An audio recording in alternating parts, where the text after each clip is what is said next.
Quand vous jouez à Mario, vous n'allez pas abandonner dès la première fois que vous tombez dans un trou. Pourquoi faut-il se tromper pour apprendre? L'erreur n'est pas systématiquement synonyme de faute ou de manque.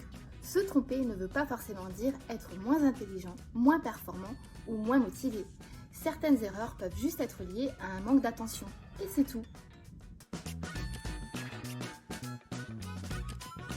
Vous ne le savez peut-être pas, mais les professeurs construisent leurs cours en anticipant les erreurs des élèves. Ils essayent de confronter les élèves à des obstacles qu'ils vont devoir et surtout pouvoir surmonter. Un peu comme un jeu vidéo. Quand vous jouez à Mario, vous n'allez pas abandonner dès la première fois que vous tombez dans un trou. Dès la prochaine partie, vous allez anticiper et ajuster votre saut pour continuer la partie et éviter le trou. Quand on se trompe, on expérimente, on tâtonne. Prendre conscience de ses erreurs permet de déconstruire ses idées premières.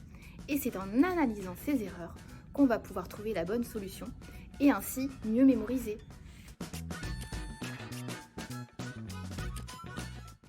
Et oui, se tromper permet de gagner en autonomie et en confiance en soi. Mais pour cela, il faut accepter ses erreurs et c'est là qu'on deviendra plus fort mentalement.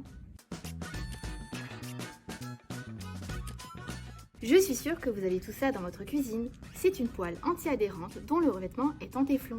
Savez-vous qu'il a été conçu par erreur ? Il a été créé par un chimiste américain qui à la base voulait créer un gaz réfrigérant. Mais son expérience n'a pas été concluante et au lieu de jeter son résultat à la poubelle, il l'a analysé et c'est ainsi qu'est né le téflon. Bref, vous l'avez compris, les erreurs peuvent être les clés de la réussite.